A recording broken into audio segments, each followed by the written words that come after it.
Okay, folks, so welcome.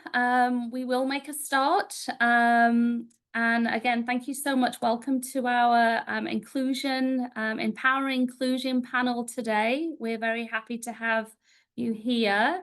And thank you for joining us.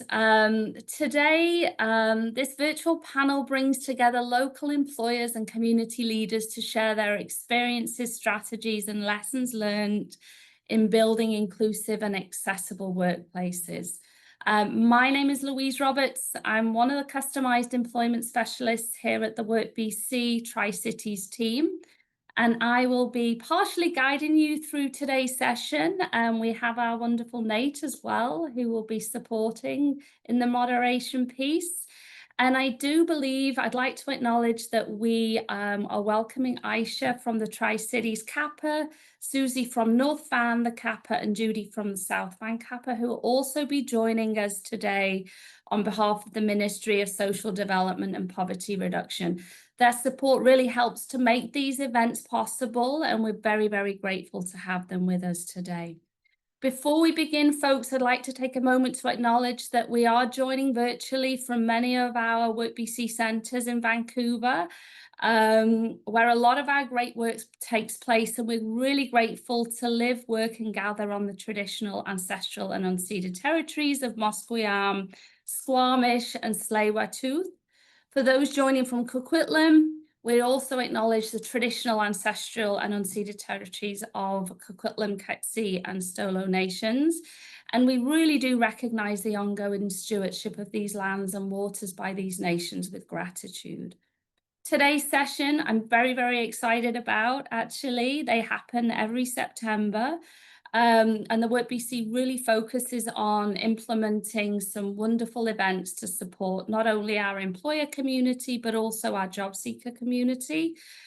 We really focus on inclusion and what it means in practice, why it matters, and how we can create workplaces where everyone has a sense of belonging and all diverse talents are truly recognised and valued.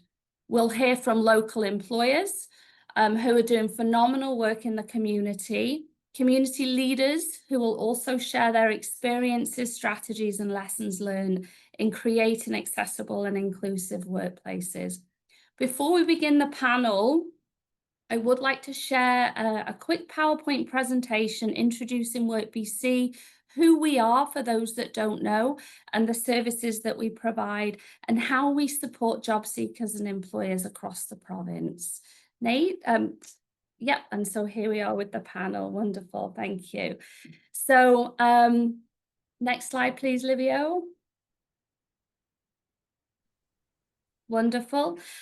So I will do some introductions in a little bit more detail shortly after the WorkBC presentation, but I would like to extend a warm welcome to Amal, Hasan, MacLeod, Danica, Isherwood, myself, Louise Roberts, that will be part of the panel, and Masood Motamedi, who we are fortunate to have with us today to be part of this wonderful discussion. Our wonderful moderator, Mr. Nate Tovis, we are blessed to have him with us. He's our employer outreach developer with the Neil Squire Society and WorkBC Assisted Technology Services. He always adds a lot of sparkle to these discussions, and we're really grateful to have him here. Thank you so much to each and every one of you for taking the time. Next slide, please, Livio. Thank you. Meet Deepa and Sophia, job seekers in Metro Vancouver. They've both been actively applying for jobs since they got laid off a few months ago. They're feeling stressed, dejected, and frustrated because they haven't heard back about any of the applications they've submitted.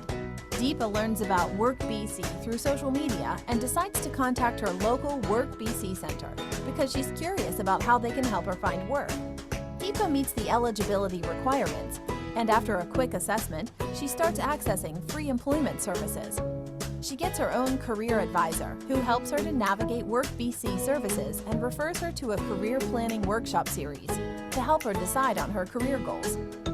After that, she's able to access WorkBC funding to attend a computer training course to update her skills.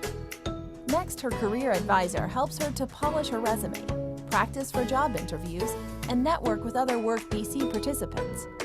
Meanwhile, Sophia continues to apply for jobs online at home. She's getting even more frustrated and starts doubting herself and her skills. While Sophia's solo job search trudges on with little success, Deepa begins working with a WorkBC placement specialist, who puts her in touch with a hiring manager at a company who's looking for someone like her.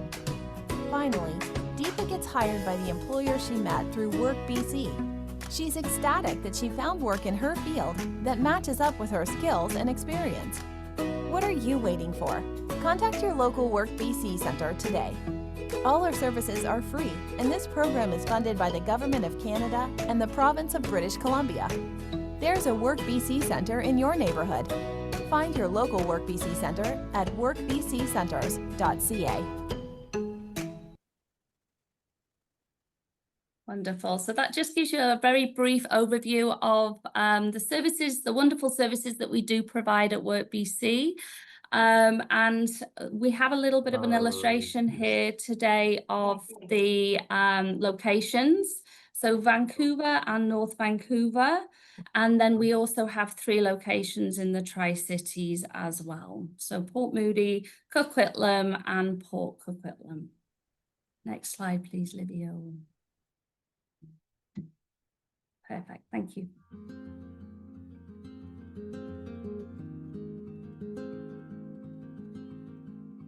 So my name's Michelle, and I'm a client of the Port Coquitlam WorkBC Centre, and I've been working with Louise Roberts as a case manager for the last a little over a year. So before I came to WorkBC, I had been on disability for quite a number of years, and so when I came back, I felt like I was ready to work, but I still had a lot of challenges. So I have a physical disability that makes it hard to do any job with much physical activity. But I also have some physical challenges that can make it hard to concentrate and do some of those things as well. So it was really important that when I came back to work that I find the right job that could accommodate a lot of those health issues. Yeah. So I heard about WorkBC because one of my past jobs was as a job facilitator. So I've always been aware of BC, and also in the past I have worked with people, helping them understand community resources.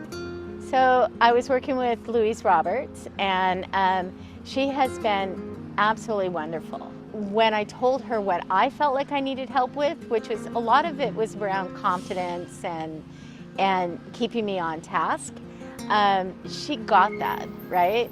And so she did just the perfect amount of coaching in terms of giving me confidence and help kind of rebuild my sense of ability, I would say. But also she gave me some really practical help, and the practical help she gave was she really listened to what I was saying in terms of what kind of work place that I needed, and she was able to place me in the perfect situation.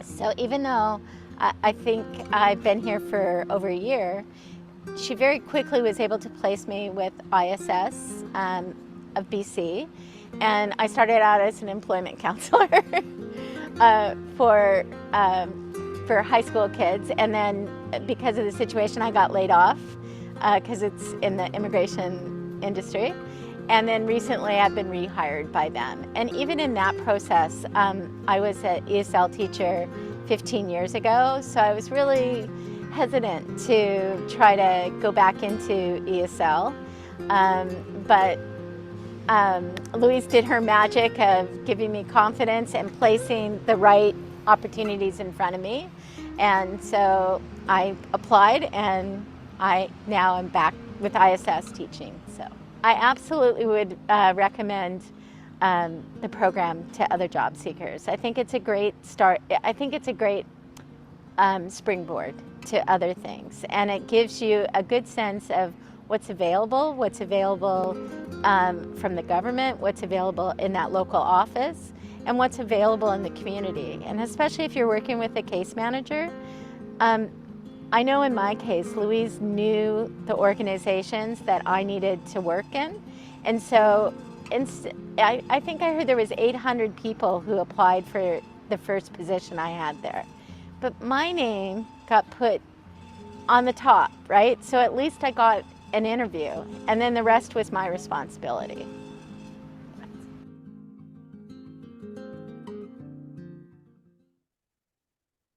Yeah, and it's really just a testament to the resilience from Michelle, and just to kind of really add on a little bit from that. And I think just having that one person that she felt was in her corner to advocate for her really makes all of the difference. And that's what we do our best to do here at WorkBC.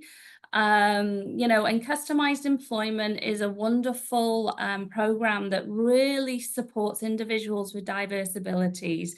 There's actually 3 of us that work out of the Tri-Cities.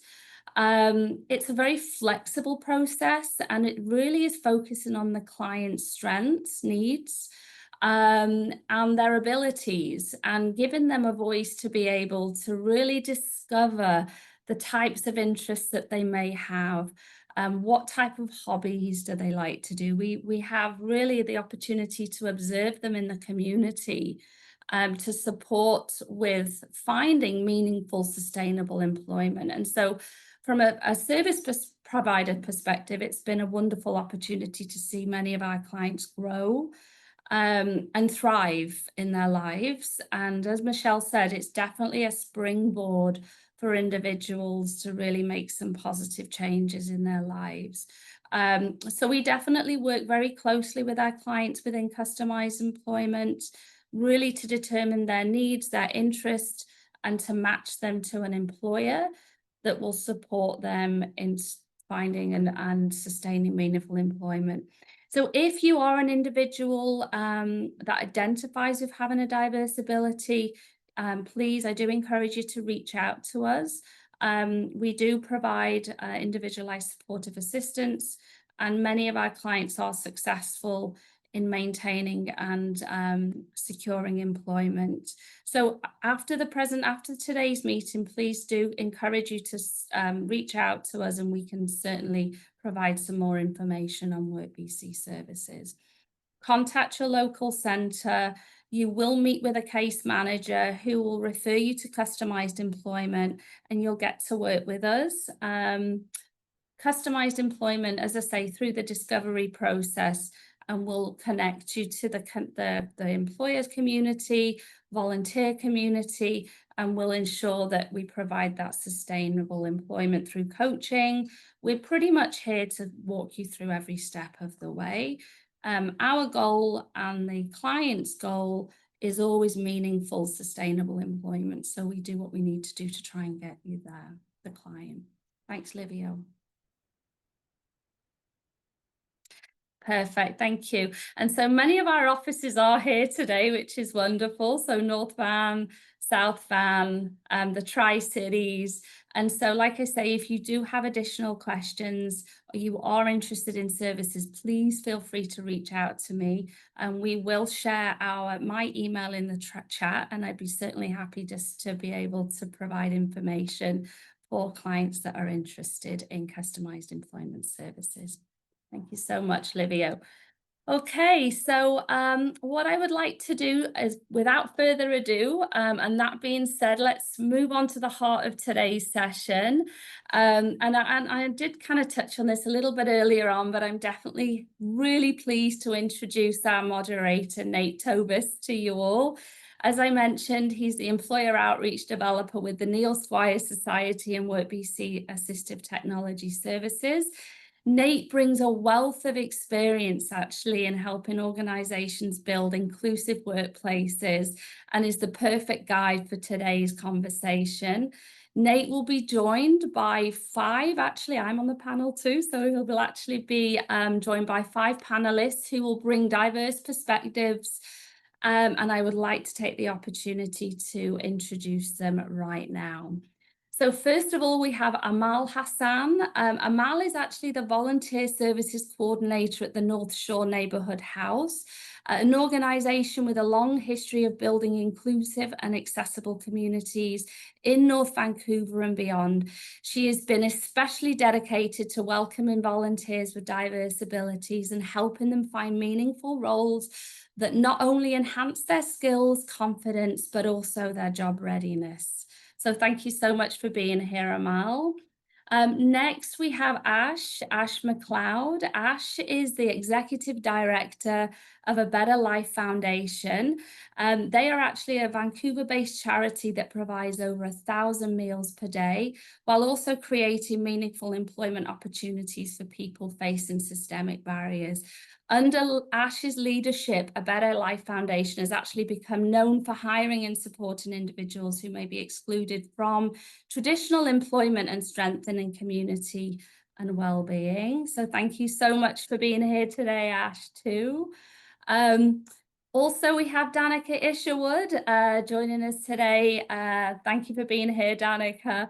Danica is actually the manager at the YWCA Metro Vancouver. She's actually a CCDP certified career coach and brings us a strong background in inclusive hiring practices and also 2 decades of leadership, including roles in post-secondary education and also the private sector, and is recognized for her dedication to client advocacy and long-term support.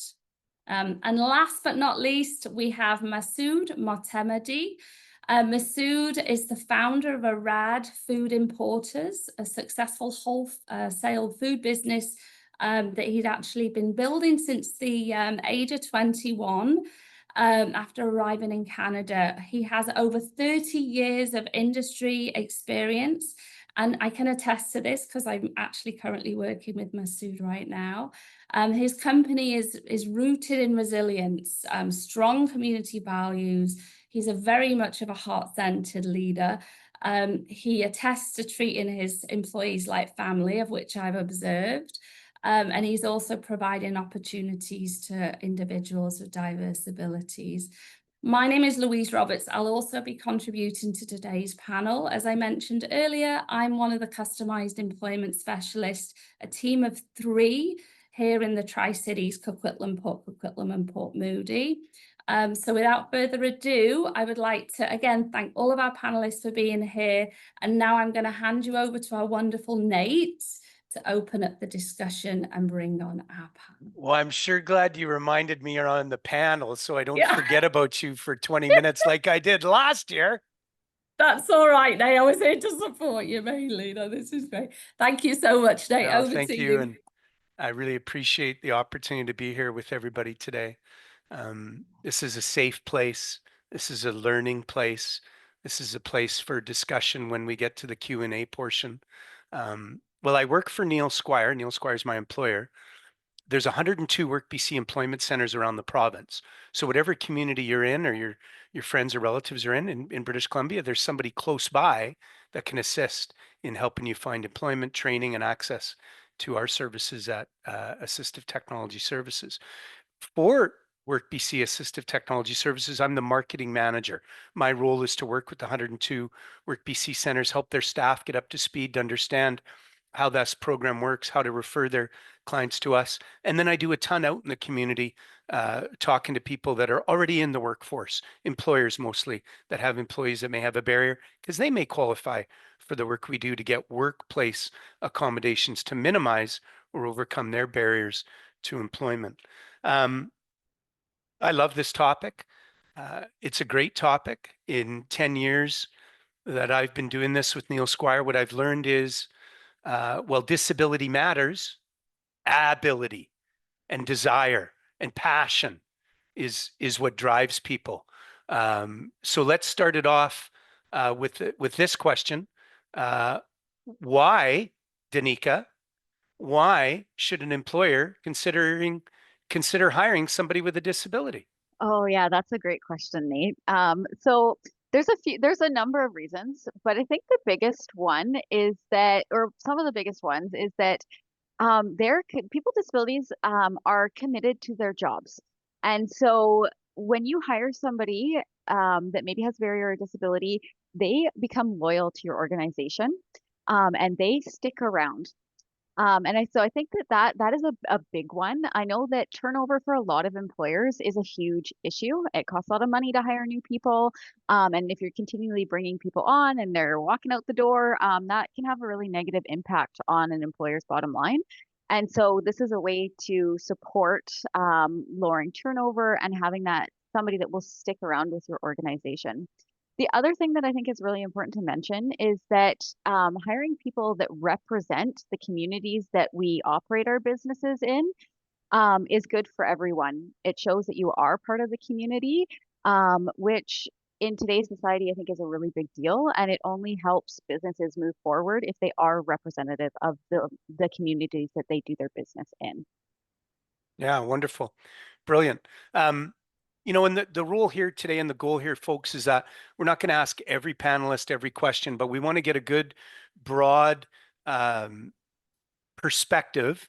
So, Ash, you've done a little both. You're helping people get food, which is, as we've discussed at the top end, one of the key, most important things, one of the basics. But you're also an inclusive employer.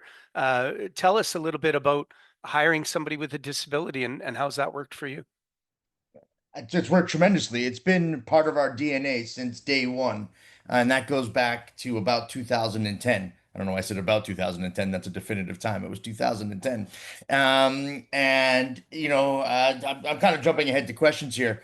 Now telling a bit of our story. When we first did it, it was part of our business model, and we front loaded it and overcommitted, and it was challenging. Also, while starting a new business, we've since then found a way to right size it, and like Danica said, it is all of the things that she said is we relate to. The loyalty and turnover in the hospitality industry is incredibly high.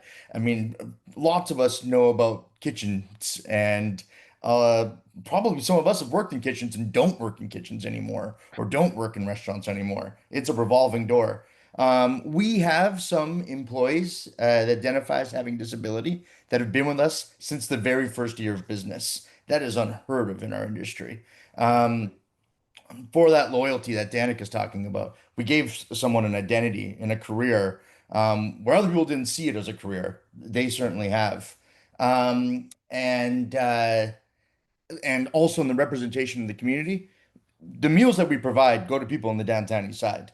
The rate of people that identify of having a disability is extraordinarily higher in that community than I would argue any other community in Canada. Having a workforce that represents the people we serve gives us insight into our clients and our users that I don't have. Literally, our employees have walked in the shoes of the people that we serve Right. and have that passion. So I'm not sure if I answered your question or kind of No, it's diverted, but no, it's good, and it's where these things can go in a variety of directions, right? Mhm. Um, Along the same lines, Masood, as somebody that is an inclusive employer, what are the common myths or misunderstandings do you think employers experience regarding inclusive hiring?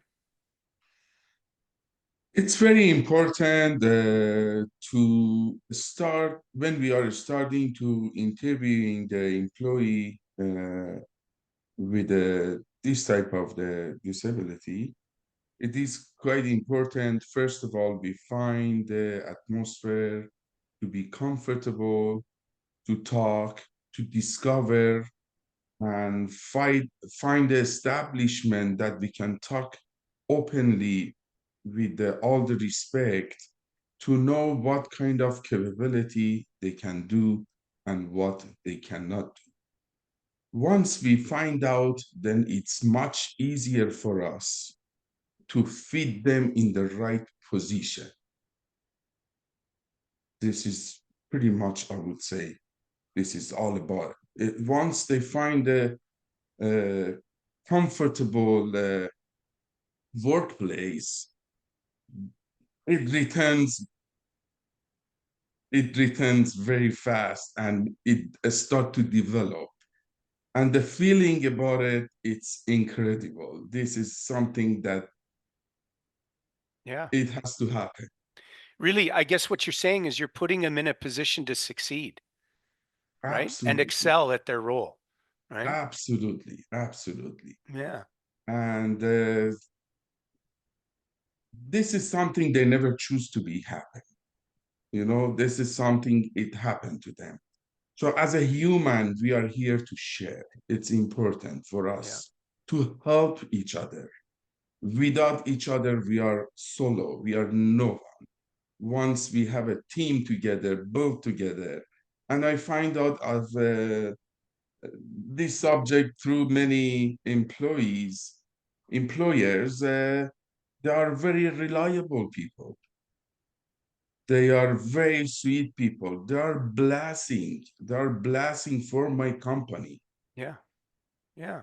And you know, what's really important for anybody on the call today, hiring somebody with a disability isn't about charity, right? If you're a business owner or a manager running a business unit, an organization, there's stuff that has to get done. And that hiring somebody with a disability isn't about, oh, I'm doing something good in the community. You are, but there's a job that that individual has to do, and that's really important. And when we're having these discussions, Louise, tell us about the importance when you're working with a client and an employer in helping the employer understand that you're finding them somebody that's actually going to get an important job done within their organization. Absolutely. And I love what you said, Masood. So thank you so much, because really that's what we call in the WorkBC language as job carving, actually. And it's wonderful. And you've been really open to that, because again, it's finding the need of the employer's need on a list of, you know, the daily tasks that might not get completed. What can this client bring? What are some of the tasks that this client can bring? And that's really important. And I love what you said, Masood, as well, because it's really highlighting, and I think from our discussions that we've had together as well, it's strength-based, right? Everybody has strengths, everybody has abilities, everybody has capabilities. So we really want to be able to focus and highlight what those strengths are, right? I think in each and every one of us, we all have strengths, things that we do really, really well, and then things that we want to be able to develop. But finding employers like on the panel today really supports, you know, the areas of development is a comfortable environment for people to be able to learn and grow. But strong employers are really going to be able to hone in on the skills and the strengths of that individual. And I think Masood and each and every one of you, I'm sure here today does this, but I know personally, Masood, our client actually has just reached his full 1 year at Arad Foods. And so what that really tells me, it's like a garden, right? Each and every one of us can thrive in the right garden, right? And what Masood has really provided to our client is that environment where he can excel, he can thrive, and he can surpass. I think he's probably going to be with your company for a long time, Masood. So again, I just want to kind of echo what Masood says. It's just about finding the strength of the individual and really setting that individual up for success. Yeah, absolutely. Thank you. Josiane, do you have a question? Josiane? It's just if we have like a couple of minutes, I would love to hear about this success story. Okay, so Like, we're gonna save that. maybe We're gonna in get the there. end, yes. Yeah, we're gonna get there. Don't you worry. Okay, I promise. There'll be some success stories. Amal, now you're the volunteer services coordinator at North Shore Neighborhood House. One of the key things I think as part of this discussion is employment is a journey. And part of that journey to helping somebody find their thing and what they can do, what they like to do, where they have passion to do, starts with volunteering that can lead to employment. So talk to us a little bit, Amal, about how volunteering has how you've seen volunteerism lead to good opportunities for some of the people you work with, please. Yes, absolutely. Volunteering, that's right, can be a starter, the link toward employment. And I have worked with volunteers to develop their skills. So we go from what they like to do, what's their goal, whether it's in the admin, in the office, or in the kitchen, or at food bank, any of our programs. We discuss what works for them and what they like to do. And we develop those skills. So because we do believe that volunteering develop those skills, independence, confidence, community connections, and give them that experience and feel of the work field moving forward. So do you want an example? If you have one off the top of your head, that'd be wonderful, Amal. Yeah, so I work with high school students who comes with EAs or with job coaches through WorkBC, or parents, or care workers. And one favorite example I have right here, and I do have a few. Ali came from high school. He came with his EA. We worked together. His goal was to be accepted at CAPU in one of the programs, and that was challenging for the parent, and the teachers were supporting him. So I worked with the EA to provide the necessary tools for Ali to be able to succeed. We worked with him. We provided a list of duties, picture book, and we had him into like follow a certain system. So he worked with that week after week, 1 day per week with food bank, very busy environment, and to see how he's able to focus on his tasks, which he did succeed. The day came where an advisory from CAPU came to observe and see how he's doing. And so he was accepted in CAPU. That was a big cheer from all That's food amazing. bank volunteers for this person. That's So wonderful. yeah, we do believe that it is important to support their goals and achieve their goals You to be know, able to move on. and I love what you said there, and it really ties in to the video that we watched that was where the lady was glowing about you, Louise, and the support that you'd given her. But what did she say more than once?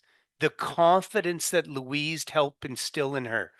And we've seen that over and over, especially with younger people that don't have a lot of experience out in the world, where they're unsure of what it is they want to do and don't want to do, and unsure of their abilities. And often, sometimes, not always, but often, it's the people that are closest to them that hold them tight and are scared to let them fail. But when they get out there and they try, often they're wildly successful because they have skills and desires and passions. This question is either for Ash or Masood. Do both of you engage with volunteers in the work that you're doing? Yes, Ash, tell us a little bit about a success story where maybe somebody just absolutely surprised you after they, kind of got their feet under them with this sort of work. With volunteering specifically? Yeah, Yeah.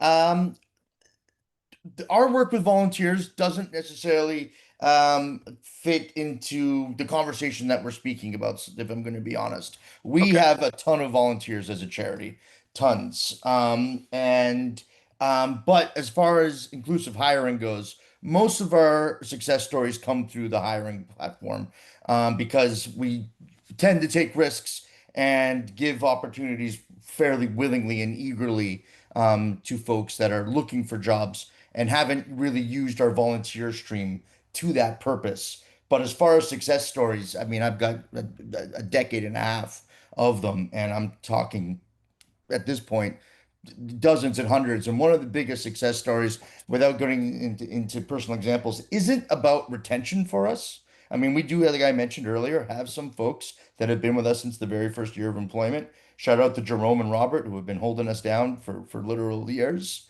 The actual success stories, I think, that are the greatest are the ones that get offboarded and go into the non-supportive market because of the right. skills and the confidence they've had with Yeah, us. We can only hire so many people. Our staff is capped at between 20 and 30 people, and we have an army of volunteers. yeah, So the impact of that is confined, yeah, and that doesn't just happen with the supportive employment program. our biggest success stories are anyone who leaves our workplace and graduates to something greater that fills their purpose Yeah. and, flies beyond our organization. Yeah, yeah. In some ways, you're saying their opportunity with you is a stepping stone to something better, where they've developed some skills, developed some confidence, start to build their resume, make them more attractive to an employer out there. And then that's awesome. And that's what this journey, this is what we're talking about in this journey of how do you get people through the process? So, Masood, let's ask you a little bit about that. Is volunteerism that leads to other opportunities in your organization or out? Is that also something that you're working on? Most definitely, I have to improve. I have some volunteer job here and there for our Persian community. The reason I'm not mentioning it because it was too little. Always, as a human, we have a duty to do more and more, and I would love to do as much as I can. Think of Louise. Louise is wonderful lady. I can't believe it. She brought me here. I don't know if I'm a right fit for her or not, No, you're but think perfect. of her. 1st of October this year, we are expanding our business. She's helping me again. I would like to hire more people to feed in, although the whole economy around the world are suffering. But I strongly believe through Ali, my employee, I'm blessed and I feel it. I highly recommend it to every employee. Please try it. Try it. It's Yeah. very important. Being a voluntary, yes, I would love to work on it and improve it.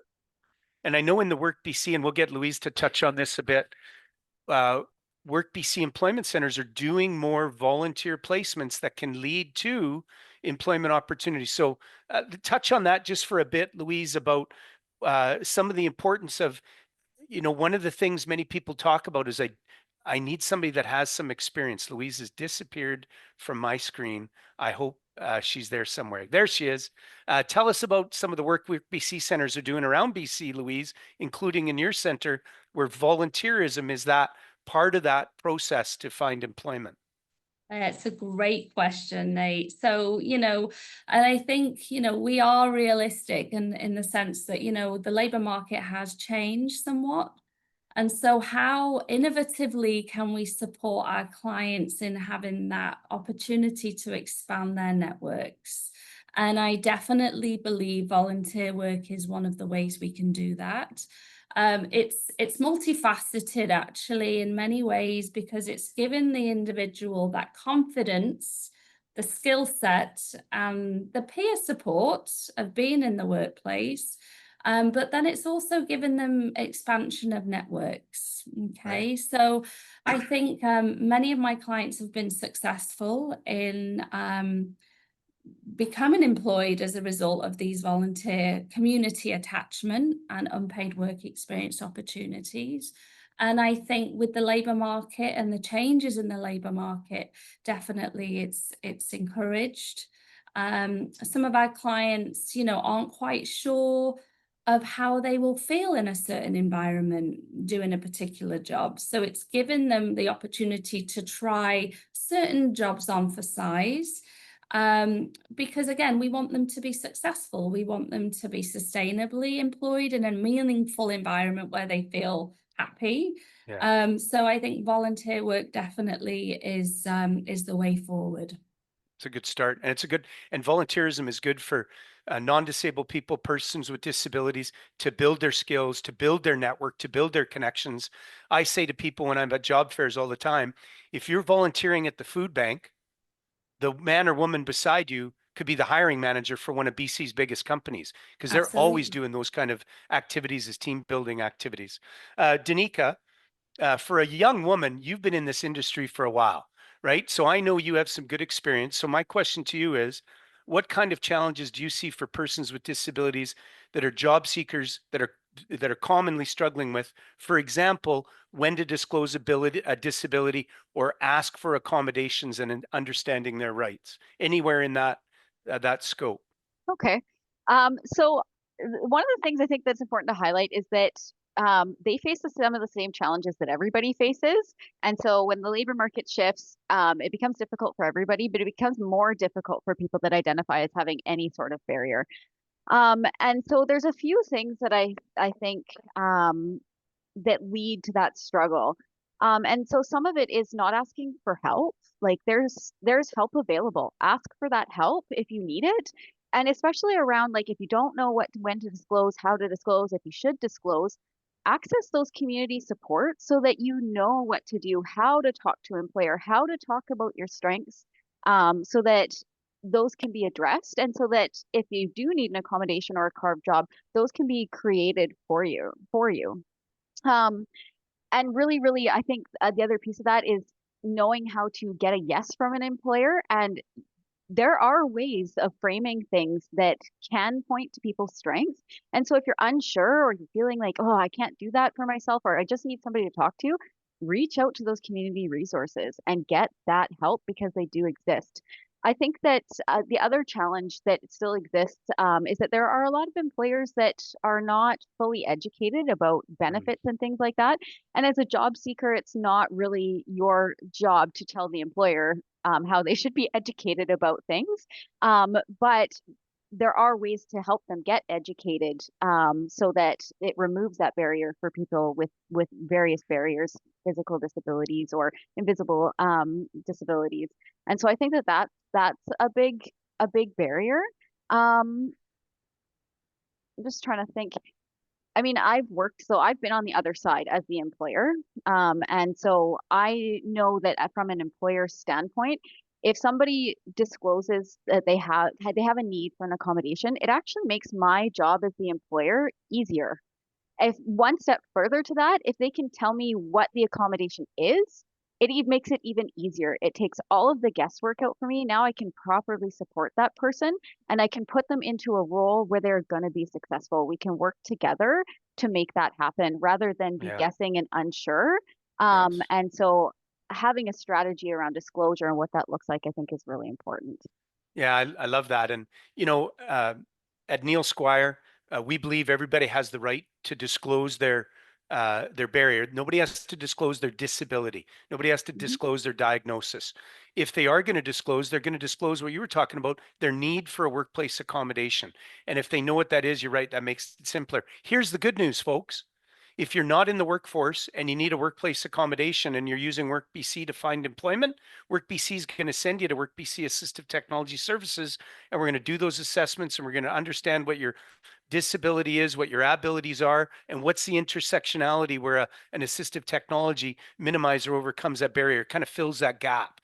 For employers on the call today, especially if you're a small business employer or if you're self-employed on this call, and if you have a barrier, you or your client or your staff may qualify for the same thing, to get an assessment and to help us determine what the tool is that's high tech, low tech, software, hardware, hearing aids, visual aids, not eyeglasses, but more robust solutions. There is help out there. And when it comes to learning about disclosure, people like WorkBC, they have all sorts of different ways. It's role playing. It's working with that client to help them just feel comfortable about that conversation, right?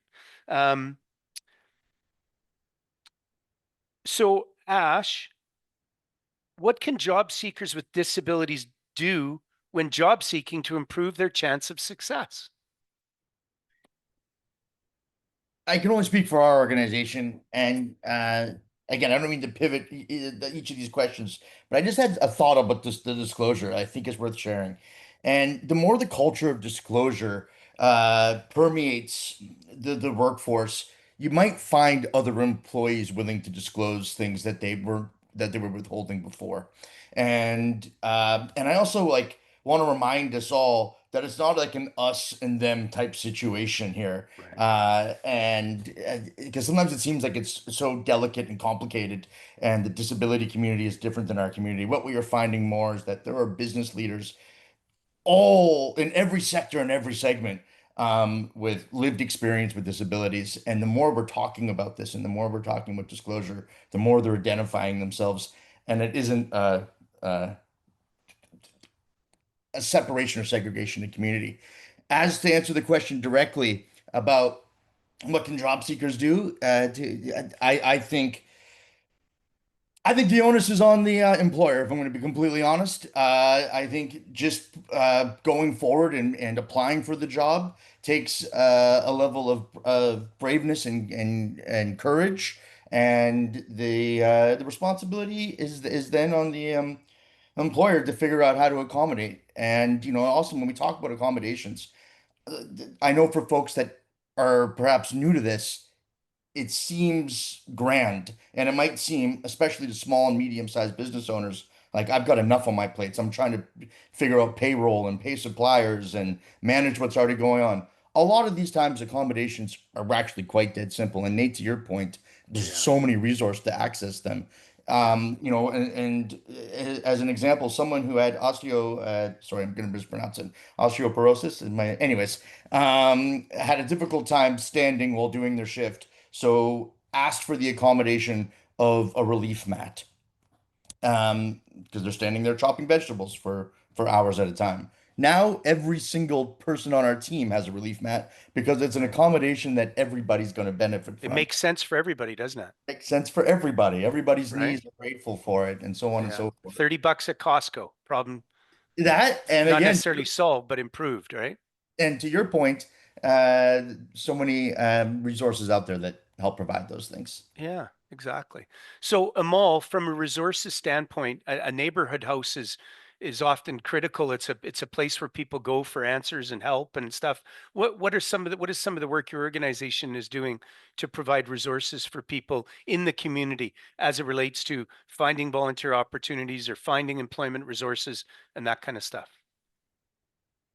Um, we at North Shore Neighborhood House, we don't say no to anybody. We will find the right service and the right resource for whatever the need is in the community, because we do believe in building stronger community. And if a person wanted to volunteer in a position that we don't actually have, we'll program that opportunity, and it's a great creative way to find different programs. And so we could advise people to go to the right place if we don't provide that service, but we also make sure that we can answer to people's needs in the community. Love that. And we're the same way at Neil Squire. Well, we can't say yes to everybody. We don't like to say no. What we like to say is, well, that's not us, but we're going to connect you with this organization here, this organization over here.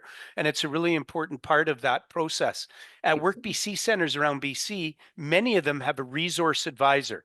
And that's often the role of that resource advisor isn't just to educate people about resources within the office of WorkBC, is to get that person connected with the right resource in the event that it's not them. Right, Louise, can you talk about that for just a bit? Yeah, absolutely. So do you mean resources? How, in what sense, Well, in that Nate? somebody comes in and they say, this is something I'm looking for, and maybe it's not a WorkBC thing, but this person has been in the role for 6 or 8 months or a year, and now they've met a whole bunch of people like me or Amal, and they know some of the, or maybe you're running 5 different programs under the umbrella of your organization that is also a WorkBC contractor. Tell us the benefit of being able to not say no, but direct them, doing a supportive referral. Yeah, absolutely. And I think that just kind of talks to the importance of service providers collaboration. So definitely at WorkBC, we work very, very closely with the different service providers within our own individual communities, because if we can't provide a specific service, which we can definitely do that resource referral to a different resource department. But I just want to kind of mention a little bit about our own individual job starts, because I know this was something we talked a little bit about. So for each and every client that becomes employed at WorkBC, we're able to provide job starts for individuals. Maybe that's a high-vis vest, maybe it's a mat that we discussed, maybe it's transportation costs. So certainly we want to be able to be that, that person that says yes as well. We want to be able to transition that individual in a way that supports them feeling comfortable within their new role. So Yeah. certainly those are some of the supports that we provide, not only for individuals that actually are in the process of becoming employed, but maybe they're going to interviews. And so we want to be able to provide some of that job start or that independent cost that supports them transitioning into the workplace. So definitely that's something I'd like to kind of mention, but absolutely, Nate, I think resource and referrals and collaboration within partnerships is really something that we've focused on. Yeah, and that's certainly been the benefit when I attend these different job fairs where there's employers and service providers, and developing these relationships over the 10 years I've been doing what I do, and is really helpful. Masood, this was a question that Louise had sent to me before our event today, but I think you're the perfect person to talk about it. How can we ensure partnerships are aligned with both the employer's needs and the individual's goals, the person you're bringing into the organization? To find them the right position. It's very important to find a friendly atmosphere, to make them feel comfortable. To find them the right position is the very important for us to discover, not to make the employee uncomfortable. Sometimes at the time of the interview, they are too shy to talk. Right. We have to start to open up the subject Yes. to make them feel comfortable. Yeah. Once we find the right establishment, then we can feed them in the right position, and this is very important to make them feel comfortable. Right. Do you use the buddy system at your workplace, where you pair them with somebody to help them learn their new role? Is that part of your Oh, what you do, your definitely, process? definitely. Yeah. We are not the large organization like so and so, but as a small business, yes, we do have a one employee who always talk and train the others, and become a team, so we can collaborate and communicate easier that way. Right. Excellent. That's wonderful. Danica, you certainly have some experience with partnerships and aligning employers' goals with clients' needs. What are your thoughts on some of that? I think that open communication and a willingness to have those conversations is really, really important. And really understanding where each person is at, and then bringing that together.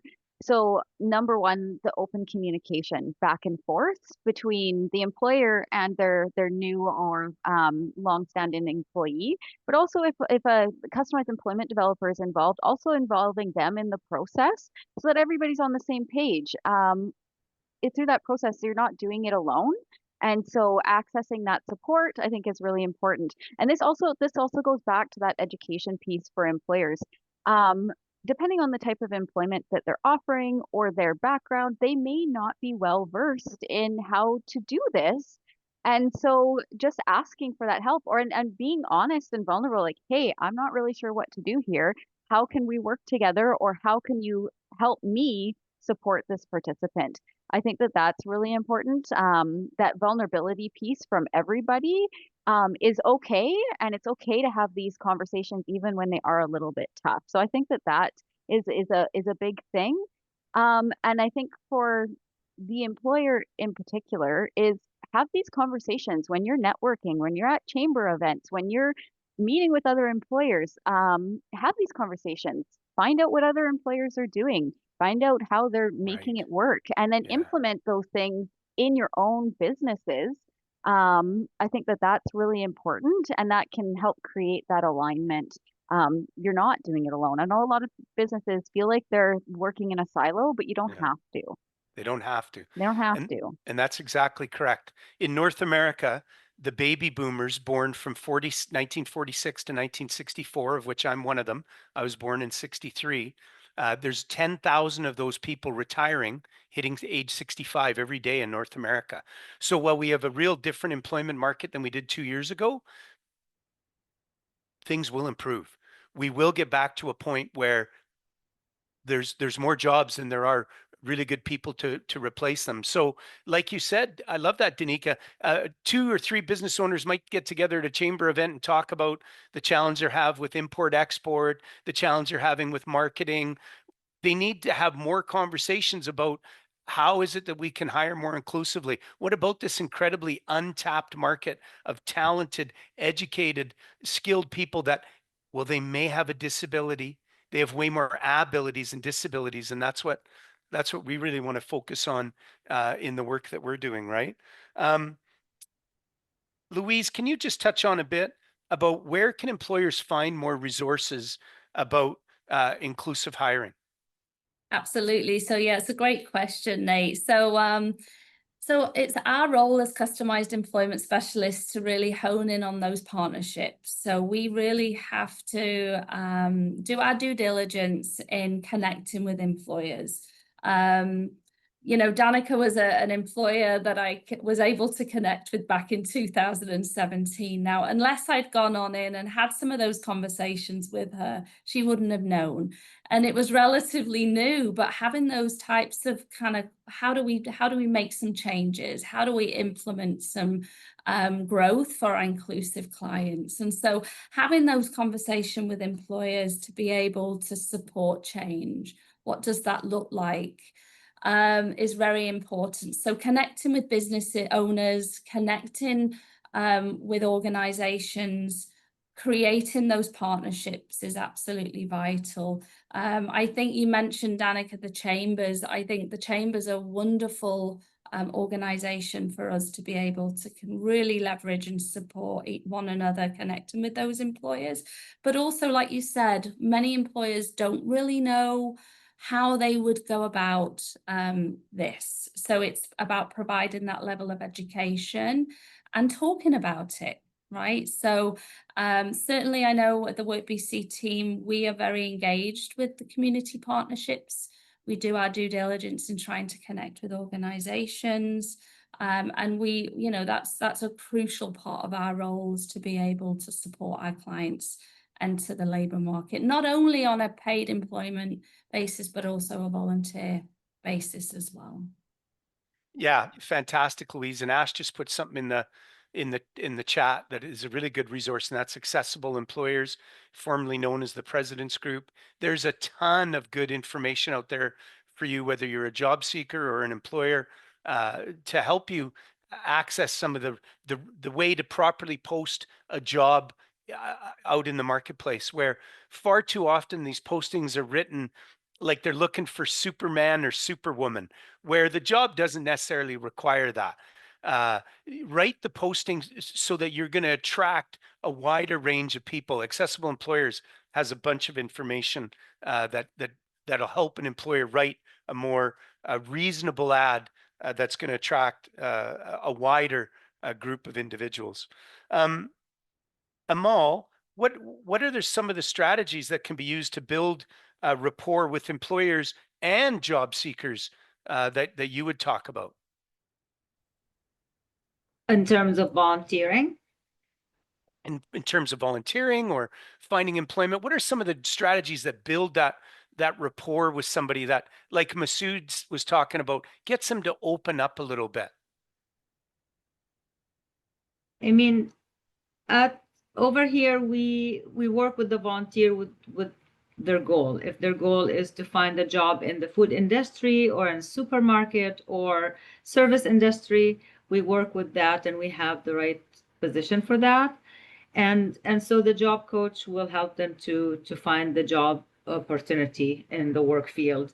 And if their goal is to work in an office, or if they have a physical disability or that's their passion, we work with that. And I have stationed here right here in my office for a volunteer to help with admin jobs, with variety of what includes the admin job and copying, database, work on a software.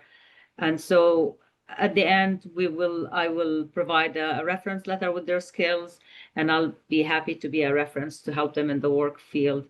Now, I would like to know from employers, how can we help more into make it easier for people with disability to go to the work field and apply for jobs. Well, I'm sure glad you said that, Amal, because my next question was for both Ash and Masood, which was, what can job seekers with disabilities do when job seeking to improve their chance of success? Ash, let's start with you. If you're repeating what's been said already, the disclosure, like be upfront about it. It's much easier to figure out these accommodations on the front end. And I know that's takes a bit of courage because Uh-huh. not every employer wants to or is as well versed in managing that. But if it's the right employer and it's going to be the right fit in the long run, I would encourage that upfront discussion. And again, reiterating what I said earlier, it's also the onus of the employer to create a safe space to do so, and Yeah. that trust that where it feels. I would also just continue on that same thread, encourage the employee to be vocal about what their needs are. We will figure out the skills in practice. That's going to happen through the training and onboarding process. Um, but if you do require a reasonable accommodation, like perhaps earbuds because our environment is too loud, or a visual aid, or a different type of training and onboarding that uses images versus text, or whatever the case might be. It's hard for us to be brain readers on that. And the more upfront we can be, the more successful we can be, and not just the recruitment, but the onboarding. And again, just to make sure this message is sent home, the resources are to help with that are long. There are so many well-meaning and powerful organizations out there that are trying to make this work. And a lot of times, folks with disabilities come from one of these networks that has a support worker, like the Champion Louise. And I saw the Richmond Center for Disability out there, and I mean, dozens, if not hundreds, of organizations in a lower mainland British Columbia context that'll help support there. So that would be my first step too. Would also be to connect with one of those organizations and get an advocate.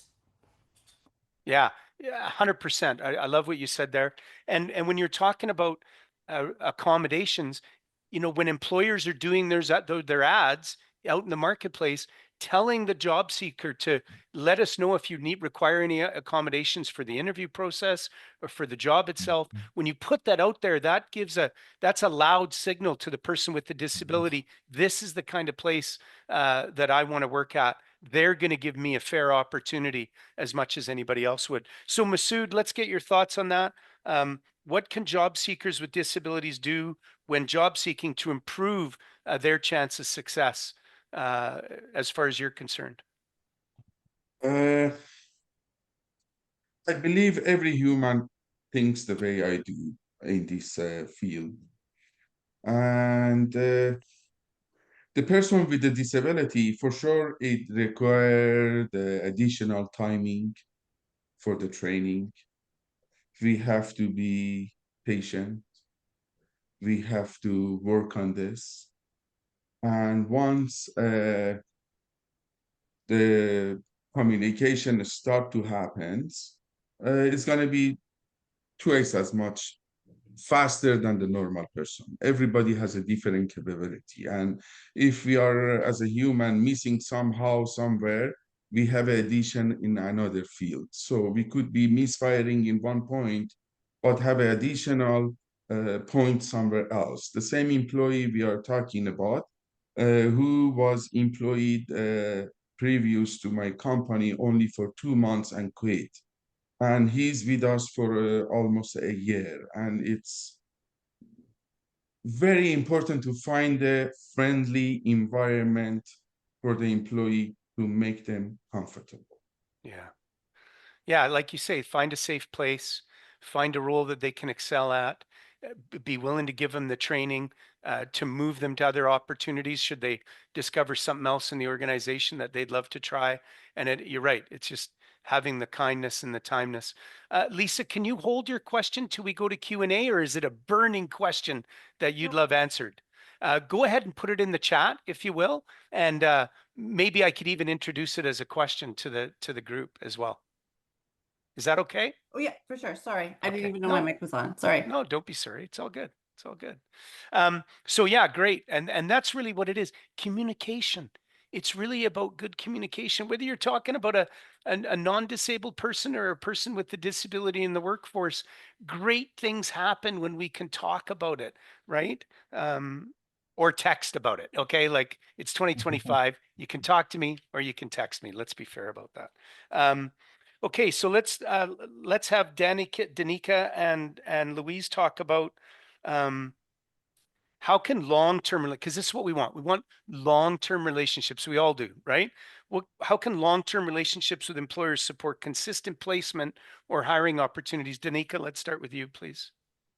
Oh, so that's a good one. I think that remaining in contact. So one of the things that, and this is, so when I was an employer, one of the things that working with Louise or other WorkBC staff members is that they were consistent in maintaining that relationship.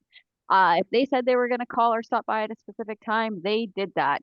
They would call me and just say, hey, I just want to check in, see how things are going, give me an update on XYZ.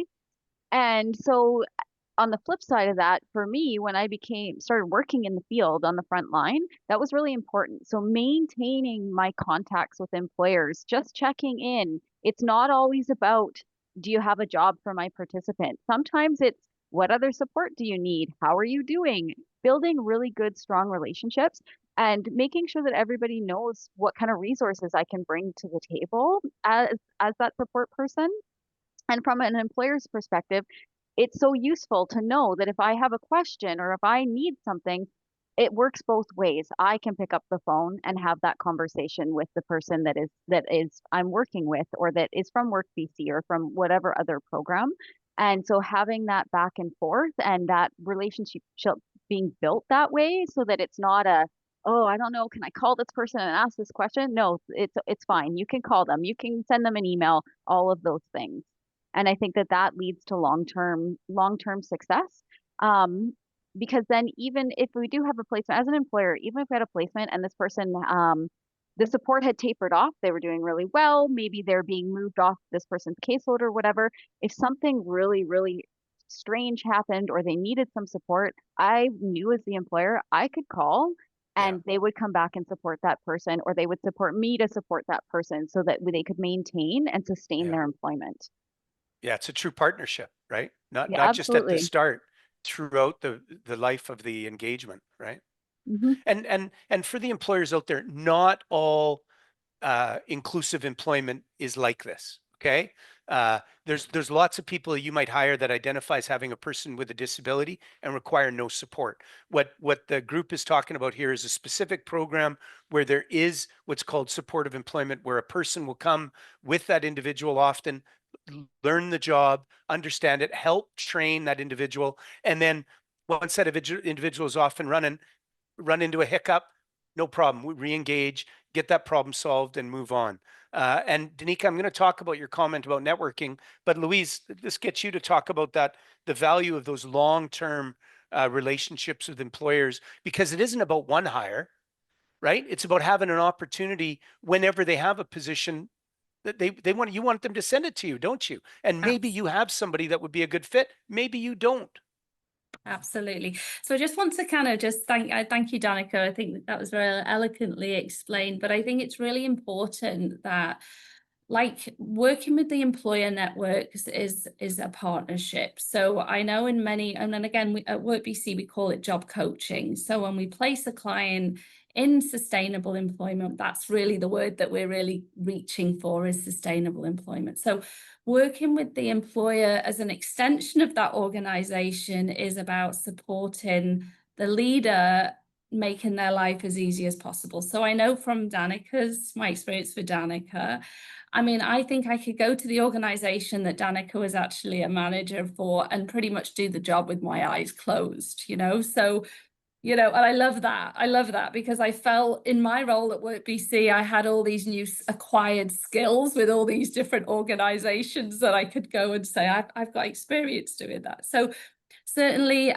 if Danica, building that trusting relationship where Danica could actually call me and say, Louise, we've got a little bit of a bump in the road, what do you suggest? And so really kind of, you know, as a springboard, supporting one another in how we move forward with that builds trust, first of all, and supports that sustainable piece for the client, right? We call it job coaching in WorkBC, and it's a very important part of our roles is to ensure that we support the client navigate through any potentially bumps in the road, or not. They might be thriving, which is wonderful as well.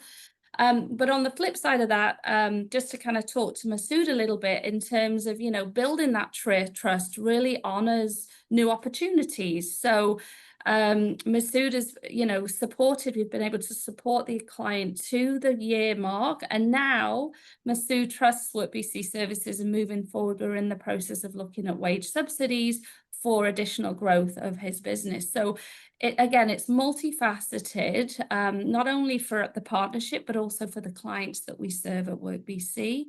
And so, you know, relationships, developing relationships, not only new business development, but also existing business account management or development is just as important. Yeah.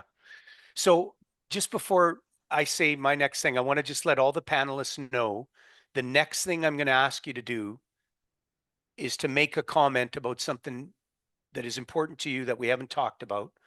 So give you a minute to formulate that in your head. I was at I'm a mentor with the Greater Vancouver Board of Trade Leaders of Tomorrow program. And my mentee, Yevgenia, put together an event, an EDI/DEI event on August 8th.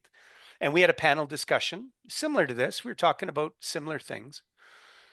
But one of the people from the back of the room said, well, this is like IKEA. And I'm like, well, what do you mean? And she said, well, have you ever set up, who here has set up one piece of IKEA furniture? Okay. Come on, I know it's more of you. It's a multi-billion-dollar organization.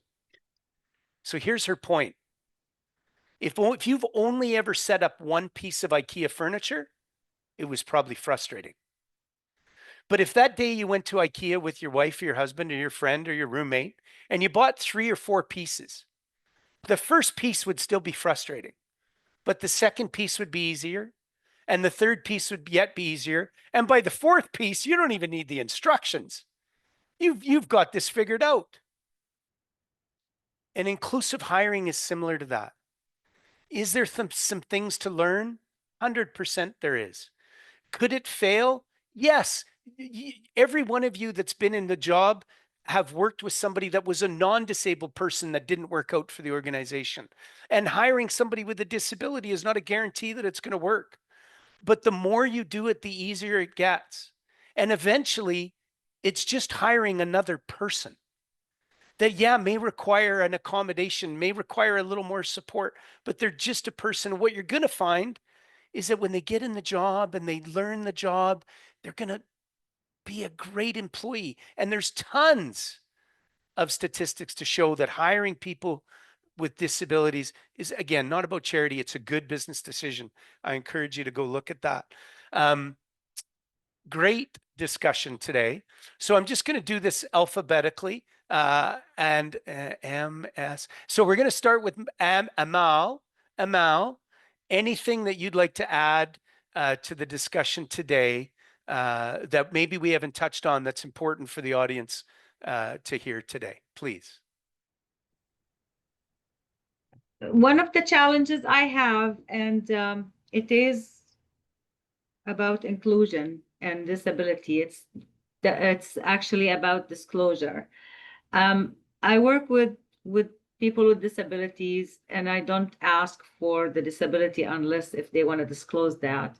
But I feel it is really beneficial for me to know when it's non-visible. When disability is non-visible, that is challenging. And I have hard time sometimes to ask. So I wait for them to disclose that information to be able to help people with that. So that's one part that within the disability topic, I find we haven't probably covered clearly, or I didn't benefit or Yeah, no, you're understand. right. And how to ask a person to do so when it's non-visible and they don't disclose that information. Right. It comes after a few shifts and few meetings, then they disclose, makes my life easier and my mission easier to be able to support and help. I Yeah. think that's my piece. Yeah, absolutely. You know, and it kind of falls along the lines again, let's just forget about disability for a sec. You're working somewhere and there's a problem. And people are great at pointing out problems. Okay. If you're going to point out a problem to your supervisor, if you point out that problem and bring a solution at the same time, there's value, right? So disclosure can be in that context. I personally have undiagnosed ADHD. For me, it's mostly my superpower. I have a couple days a month though where I'm a squirrel, where I can't get anything done. I struggle to focus. So I have to do different things to allows me to get into it. So if somebody, let's say focus was an issue for them, part of their barrier, and if they came into the interview and they said, one of the things that I'm challenged with is in a loud, open office environment, sometimes I might struggle to focus. So what I've found that works for me is I wear my noise canceling headphones in the office. Would there be any sort of a barrier to me wearing my noise canceling headphones when I'm working in the office? Problem identified, solution presented. There's value there. Will it work in every case? Will every person know the accommodation they need? No. But if you're willing to disclose the barrier and you have the solution, that's a great way to open that conversation with an employer. Ash, anything that you want to talk about that we haven't discussed today in our roundtable that would be of value to the people today? You covered the major sentiments, or we covered the major sentiments that I was kind of brainstorming before this panel. All just want to reinforce that like the invisible disabilities and invisible barriers or make up the lion's share of this conversation is the other thing, right? So it's an Yeah. incredibly salient point. And I think that in many ways, the handicap logo of someone in a wheelchair, that icon that is imprinted, of course, does great as a visual impact, but also has like done some collateral damage. That's what people think of when they think of disability. They think Yeah. of someone in a wheelchair, and it is Yeah. so much broader than that, and Yeah. so much broader than that. And echoing the points, if it hasn't landed, that this isn't charity. It is absolutely good for the business, but there is a very human aspect of it, and we hope our work is incredibly meaningful for our employees, all of them. But for someone who has struggled to either find a job or maintain a job, to be able to be that landing spot, when we meet each other at parties, the second question after what is your name is what do you do? And for so many people, not being able to answer that question is dehumanizing. Being able to give that role where they can proudly say, I'm a cook at a Better Life Foundation or a program manager at a Better Life Foundation or whatever the case might be, is so much more than just the job itself.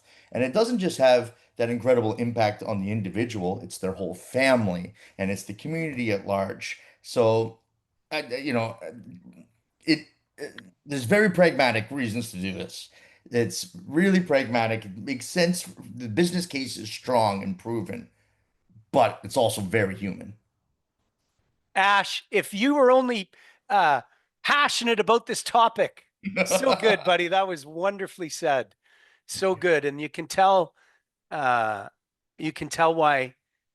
Ash has been successful doing this because he cares. He really understands it and obviously it's a part of your core being as a person, Ash. Whether or not you're giving your mom and dad credit for that, they raised you well. my friend. And if your mom and dad weren't responsible for that, whatever you did from whatever point to where you are now, congratulations, because it is about being very human. Danica, you and I go a ways back now in the work that I've done and you've done. We've seen each other at, I don't know, countless events. You know this industry inside out and upside down, also from the employer standpoint. What else would you add to our discussion today? One thing that I was thinking about was that the disclosure and telling people your employer what you need does not need to be a unique thing to somebody who maybe identifies as having a disability. As we go through life, everybody has needs that change. Yes. And there are always Yes. times where maybe you need something different at work. And so I think that normalizing those conversations is really, really important. And so I want to put that out there, is that if you identify as having a disability, your conversation might start earlier. But to not be afraid to ask for what you need.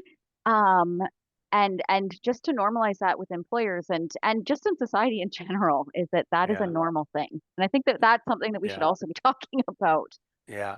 As an example, what do you think was the common accommodation that was being asked for September 2nd to September 5th in workplaces around BC? Oh, it's children going to school and needing to 100%, readjust to right? that back to school life. And so like this Daycare is daycare challenges, challenges, and this is maybe it's all a of it. single parent. Yes. And so all of those things. And so that's something that we didn't talk about, is that there are often many other accommodations that are required that are not Yes. linked necessarily to disability. And so I think that just normalizing that Yeah. process and Yeah. changing employers' thought around that, because they probably don't realize that they do accommodations with people all the time. All And the it's time. just opening up your mind to what could be done, Yeah. rather than limiting to, we've always done it this way, we need to do this. Yeah. Bingo. You're not a parent, Ash? Well, I hope you are one day, because you'll make a great dad. We're going to skip Louise. You're going to wrap this up, Louise. Thank you, Danica. Wonderful conversation. Masood, final thoughts, anything we've missed, anything you'd like to share with the audience? As a human, one day we are born, raised, and go on. So sometimes I could be employee, and sometimes I could be an employer. So end of the day, either way, on either position, we have to realize and think we are equal. It's very important. Not take it on myself that I'm an employer, I have more things, more thought about my employee. No, everybody has a different point of view, and we are all equal. Focus on the essential skills and remove the unnecessarily physical or educational requirements is very important when you have a disabled person. And just as I said, we are all equal. Yeah. And you've used the word human several times, Masood, which says a lot about you, frankly, because we are. And it does come down to humanity. And I love Lisa. She's putting some great stuff in the chat. You're exactly right. Neurotypical individuals request a lot of the stuff. Thank you, Masood, for your contribution today. Thank you, Lisa. I know you've put at least one good thing that's a question. You've also had some wonderful comments, Lisa, so we'll get to those. Louise, wrap it up for us. Put a bow on this thing. What would you like to add for the audience today? Yeah, so definitely, thank you so much for everybody. We are going to go into some Q&A time here now for the next half an hour, but really we've heard some incredibly insightful information from employers. There are so many resources available. WorkBC, definitely, we're here to provide that support. And just really just echoing each and every one of you has said, you know, it takes one champion sometimes. We heard Michelle's success story earlier on, right? Michelle had not worked in 8 years. So sometimes it takes one champion to really hone in on her abilities, even if she doesn't feel she has abilities, just somebody to say, what about this? You know, and really support transition some of that confidence back into the workplace. There is support available. So it's really honing in on those resources. Certainly at WorkBC, we can provide that support. I will leave my contact information in the chat. If you have any additional questions or queries, please feel free to reach out to me. Okay, wonderful, good job. Okay, so I'm looking at Lisa, if you have a question, I'm going to come to you next. But Jane, you asked something about, you said something about your son, welder, non-visible disability, creating a disclosure statement and practice it. That's role-playing practicing makes it an easier conversation. Waiting for CES, would they assist with this? Well, I don't know what CES is. Customized employment specialist. Oh, okay. Yes, and the customized employment specialist would help with that, wouldn't they, Louise? Yes. Yes. Absolutely. So yeah, we're here to really journey with you throughout all of the employment stages. So absolutely, we would help you with that. Okay, awesome. Lisa, do you have something that you want to ask specifically to one of the panelists? Sorry, I came in late to the meeting. Sorry. I was in a different meeting, and it was just in regards to onboarding for work. I have my own organization supporting neurodiversity and diversity in the workplace. I'm HR, EDI, and implementing universal and inclusive design systems. So this is all my jam, and so I just love throwing stuff in there. Okay, put your information in the chat, Lisa. Sure. Thank you. Yeah, you're welcome. Okay, so this is the opportunity for us to open it up to the floor. We'd ask you to use the raise hand feature or put your question in the chat and we'll do our best to address it. I just wanted to say what a wonderful discussion we had today. There's so many opportunities out there today, and one of the things that I've learned in my 10 years, and I touched on this a little earlier, is what we've certainly found is when we give people the opportunity to succeed or fail, but given them that opportunity, usually they outshine anything that we ever could have expected. And I just love the opportunity that we're providing individuals. We'll be right with you there, WorkBC North Van. I love the opportunity through volunteerism to employment. One of the comments out there was networking, network. People should know exactly what you're looking for. They should know the role that you want. What's the title of the role? Not I'm looking for a job. I'm looking to be a customer support specialist. I'm looking for a sales executive role. I want to be a medical office assistant. Being specific is terrific. When you're networking, if you know some of the organizations you want to work for, be specific about that. You'd be surprised if you're volunteering at the food bank and you're having a conversation with somebody and their neighbor is the hiring manager for Lululemon where you want to go work. So the more specific you are, the more likely you're going to get that exact referral that you're looking for. Okay, let's start with WorkBC North Van. How you doing, everybody? I haven't seen you guys for a while. You need to book me for a WorkBC assistive technology session. You know my email. Let's talk. Let's have your question. Thank you, Nate. We've just got our somebody coming up now. Do you want to come up maybe a bit closer? Hi. My name is Miriam, and I had traumatic brain injury in 1997, but I proved everyone wrong and I got anyways.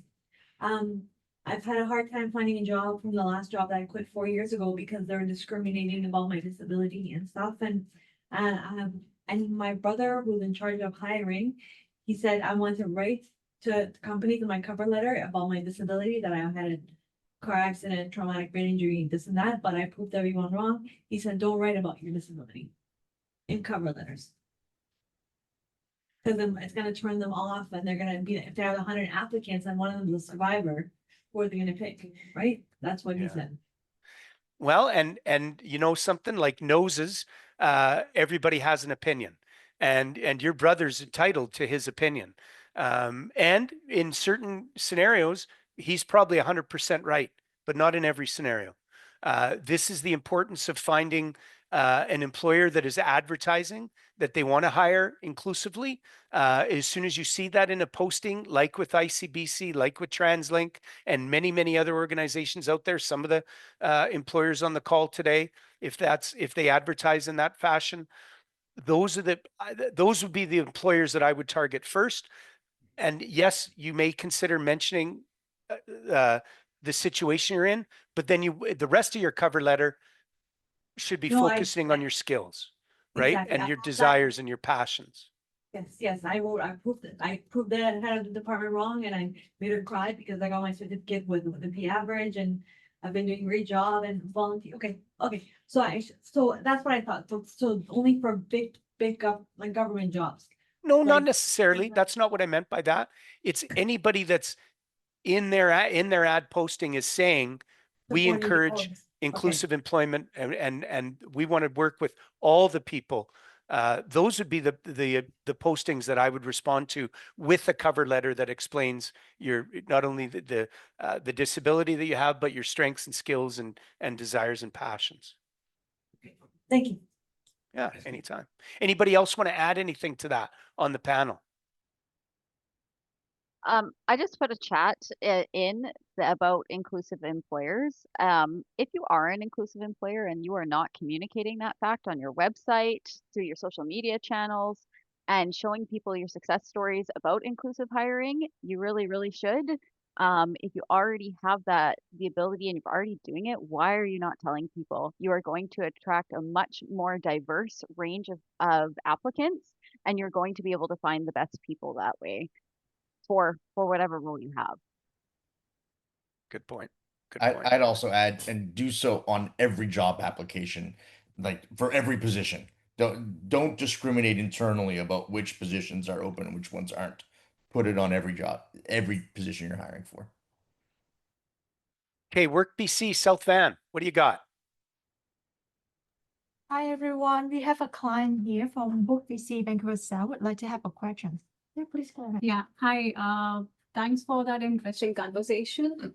The question that I have is not particularly for somebody with special needs. It's on a general basis I'm asking. When a client comes to a WorkBC center, is there a limitation in terms of the jobs that the person can explore? Like, I'm asking this reason being, sometimes when I get the emails regarding the jobs, they are only inclined to one particular specific areas. Like, I'm asking in terms of the scope. So if I'm looking something for teaching profession, I'm not able to get that kind of jobs in the jobs that are being shared with me. So is there any kind of limitation that exists when WorkBC helps a particular person in finding the jobs? Well, I'm going to chime in first, and then I'm going to have Louise take that. When it comes to the jobs that WorkBC is offering at their center, those are often specifically provided through their contacts that they have developed relationships with employers. But when they're working with the client, they're also going to help them explore other job boards, other places that where these job opportunities may be listed, like LinkedIn, like Indeed, and other job boards. Louise, what else would you say and share about that? Yeah, it's a great question, and it's a question I actually get a lot. It's a good point, Nate. So absolutely. Really what we want to be able to do is tap into the hidden job market to expand networks with employers that will potentially carve opportunities for us. So specific tasks. So we're not necessarily always looking at competitive employment for customized services. We want to be able to carve certain tasks similar to what Masood was talking about earlier on, based on the client's strengths. So within customized employment, that's where we really begin that discovery process to determine what those specific strengths would be. Okay, once we have that information from the discovery process, we are then able to have the conversations with employers to be able to carve particular opportunities available for you. So it's a great question. We're not always looking at competitive employment. We're looking at employment opportunities with existing networks that we have that would be potentially open to job carving. Danica was a great example of this, because I used to go to her and say, do you think we could hire an individual just to put clothes on coat hangers? And she'd be like, yep, why not? So, you know, it's finding those tasks that really support the strength of the client, and we're carving opportunities. So definitely speak with your WorkBC Centre. The customised employment specialist should be able to support you with that. Anybody want to add anything to that? I loved when you mentioned the hidden job market. It is something I wanted to talk about today. I'm doing a talk on, today's Thursday, right? Holy cow. I'm doing a talk tomorrow at Granville College. And we're talking about AI and the hidden job market. There's jobs out there. There is jobs out there. As I mentioned, 10,000 people in North America turn 65 every day. That's not going to change. It was one of the things that exacerbated the employment market a few years ago, where literally every place you walked by had a help wanted sign, because people are retiring. Once they hit 60, 65, 70, whatever, they've put their lives, they've put their work in for their life. Now they want to go to the beach. They want to go to California, maybe not California so much, but they want to go to Europe. They want to go, you know, they want to travel. They want to go to the lake. They want to do that. And they're leaving their position. Now, does that mean if they're in a senior position that you might be able to apply and get that job? Well, maybe. Or will something a little further down the chain open up because somebody else that's lower than them in that organization is going to gravitate to that senior role? But there's markets, there's opportunities in the hidden job market. So here's what's happening. If Ash and I have a company and we have a role, let's say it's a good role, pays a good salary, if we advertise that on Indeed, we're going to get 200 or 300 applicants, right, Ash? And from what people are telling me in the job market right now, employers, 150 of those applications are coming from people that aren't here in Canada yet. Okay. Another 100 of those applicants, as employers are telling me, are not even remotely qualified for the posting that you put up. So as an employer, you're going through 300 applications to find the 5, 10, 15, or 20 that you're going to drill down further and then invite 3 or 4 in for an interview. So here's what's happening. Here's where the hidden job market is.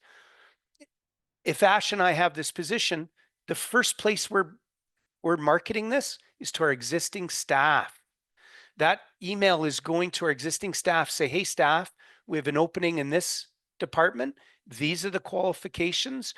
We're not going to post this publicly till October 1st. And if you recommend somebody that is a successful hire, after 6 months, you're going to get a $500 or $1,000 bonus or whatever it is. There's a lot of that happening, and that's in the hidden job market. So why is that important?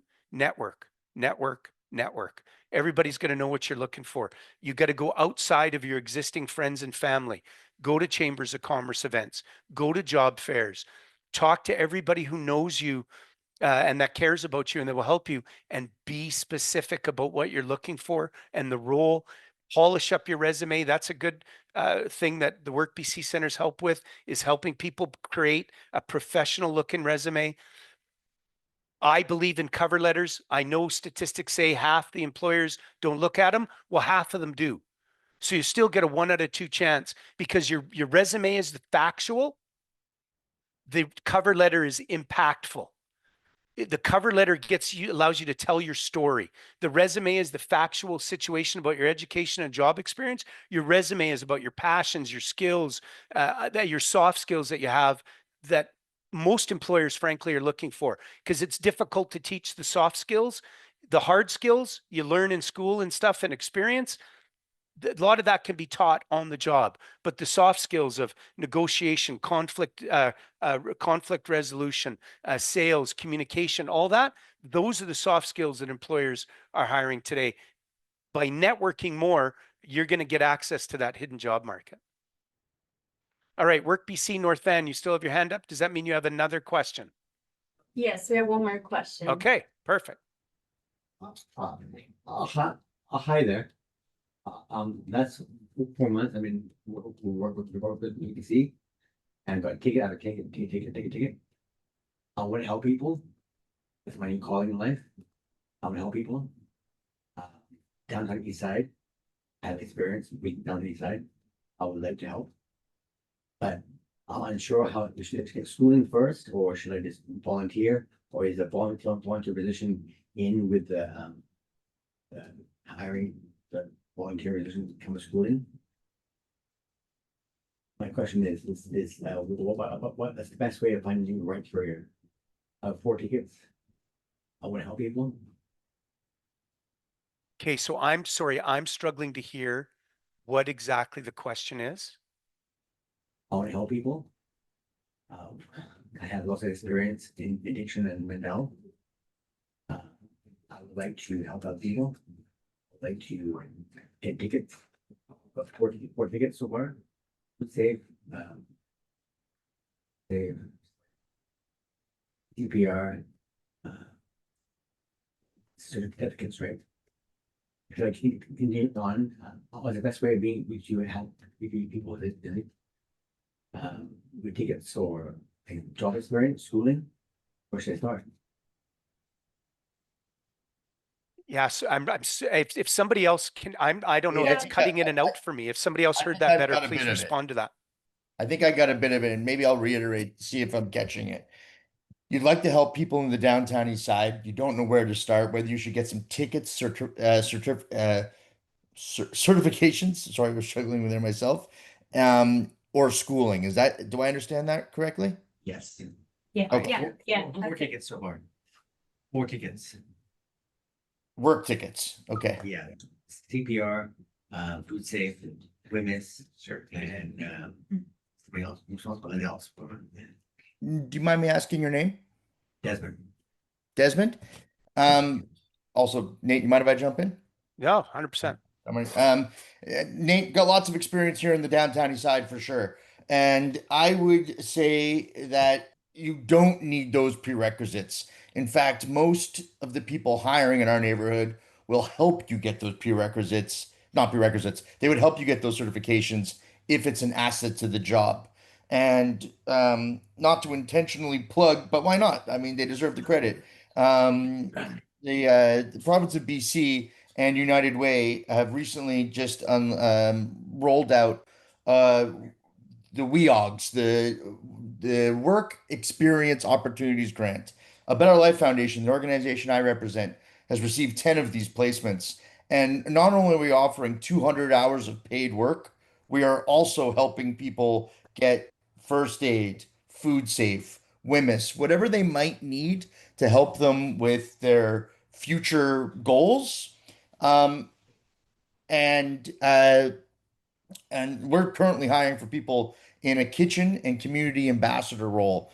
And I would say that most positions are like us, where they're going to say, all right, what do you need to excel in this, rather than what do you come with pre-qualifiers. And I'm certainly happy to share our job posting if that's appropriate. But I don't know if you're interested in food, but certainly that's the type of work that we're doing. But I know my peers would suggest the same. So there's work placement, a paid work placement. Exactly, it's a paid work placement. Right. All right. Thank you, Ash. You're very welcome. That's fantastic. And this is, this leads into, again, some of the strengths that WorkBC and other organizations around the province bring. It isn't just helping somebody find a job, it's getting them job ready. And some of that job readiness is a better resume, is how to conduct a proper interview, is getting these certifications, food safe, first aid, the WMIS, serving it right, and on and on. As Louise had mentioned, they can help somebody get, I believe, work boots, high vis gear, different work related job supports that they need. Through the assistive technology program that I'm a part of, we're going to help people get the workplace accommodations they need in many situations. So there is this wraparound support that can help people transition from not being in the workforce to getting employment ready, to maybe that first volunteer opportunity, and then finding a job. Or maybe they miss the volunteer opportunity altogether and they go straight from that to a great employment opportunity. I know Louise and the teams are on the call today, successfully place people every day into roles without volunteerism being a part of the process. But it can be if it's the right path for the individual, because everything's individualized, right, Louise? It's really all about the person in front of me and where are they in their journey, and how can we get them to the next step, right? Absolutely. And everybody's journey is not, there's no linearity. Everybody's Right. different. So it's really working with that individual, customizing an employment plan. So yeah, well said, Nate. Okay, awesome. Okay, WorkBC North Van, you have your hand up again. If you have a third question, you're going to get a gold star keep today. asking. Keep asking. All right, we'll just lower our hands. Sorry about that. No, I'm just kidding. Just revving you. If you've got a question, fire away. All right, any last questions? There's a question in the chat for somebody. Oh, is there? Okay. So Jane, can you unmute yourself and go ahead and ask your question? I'm laughing. You can tell I'm retired. I'm like, haven't done a Zoom in forever. How do I raise my hand? I'm like, hi, Jane. Welcome to the conversation today. Hey, I just wanted to make it. I made a comment earlier about my. We're working with North Van, with my son. Yes. But just to point to, I guess to really reiterate to employers or anyone in that is with people with diverse ability, is that the one struggle we have here, and we work on it in many ways, is the contacting. And I mean that by remembering to check your email, your text, your etc. communication that is kind of second nature to a lot of us. Just encouraging employers to do things like, and maybe you do this already, always do read receipts. Perhaps for those individuals, they need that second reminder, because even though we've strengthened those things, texts, communications kind of go into, they don't get followed up on by the client. So it's just kind of putting it out there. It's one of the things we struggle with, where I'll ask, have you heard from WorkBC? And it's like, oh yeah. So we're working on that. And that's an individual thing we have to work on, but just kind of a cue into the employers that if you are working with someone that maybe they do, always need to have a read receipt on the email, because they don't always pick it up. And again, you have to strengthen it from a personal perspective, but it's just kind of a little cue in there. But no, you're right, Jane. It's know your audience, right? Yeah, it really is. And that's an important part of this. And, the golden rule is treat people like you'd like to be treated. The platinum rule is treat people like they want to be treated, right? So it's part of accommodating somebody is sometimes as simple as asking them, what kind of workplace accommodation would you need, right?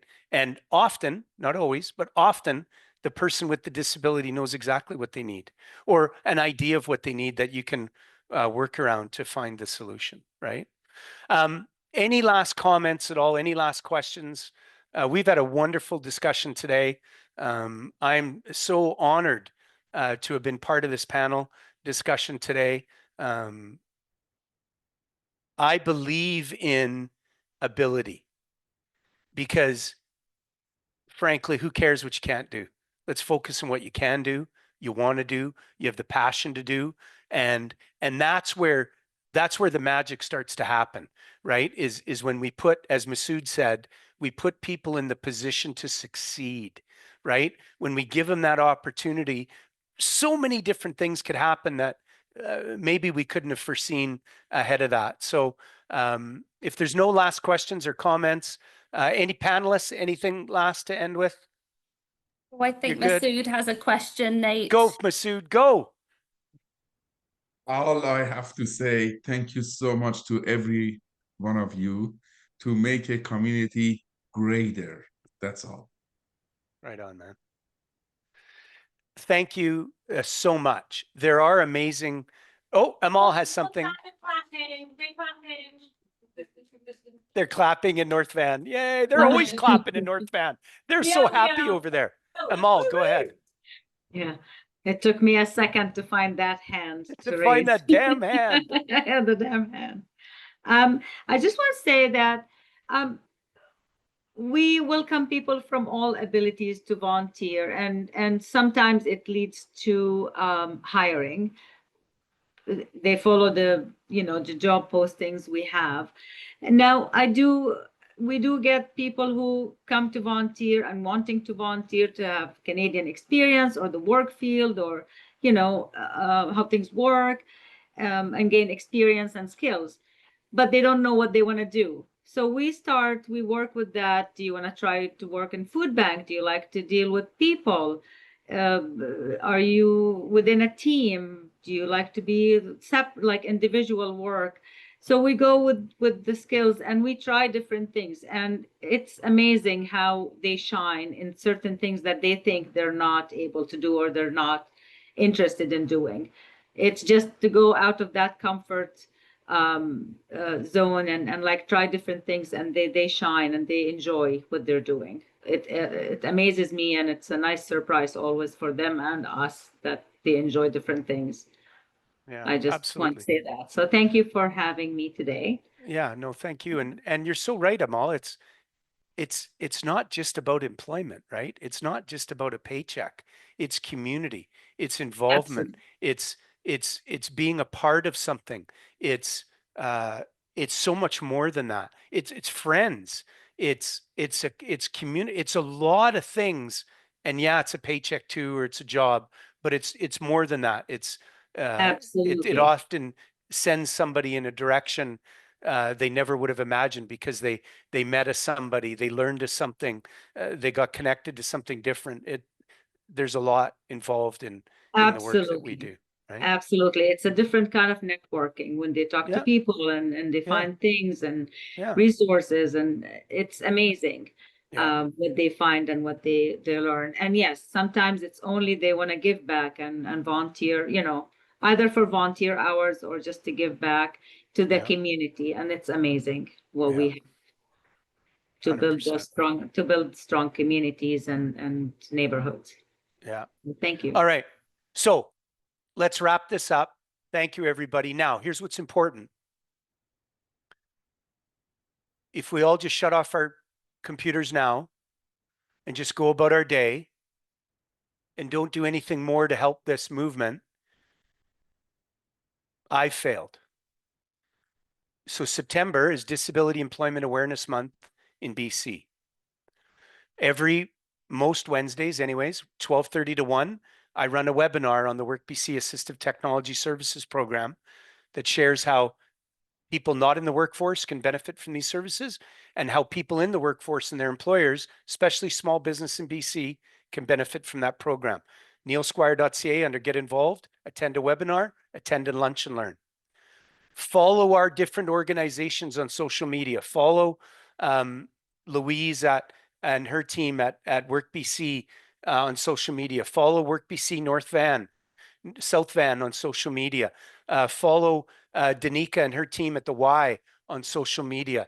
For God's sakes, keep an eye on what this Ash guy's doing. He's changing the world one bite at a time. Make sure you follow him at ABLF. There's all sorts of good information out there. Sometimes social media is a toxic environment. It's not all that, right? There's some good work being done, and that's where we share. Success stories are a big part of what we do. So here's my message. Go out and tell somebody about the great work we're doing.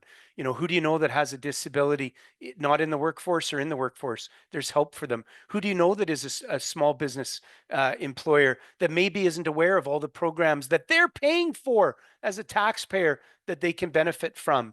So take some of this information and action it, because that's where the magic happens.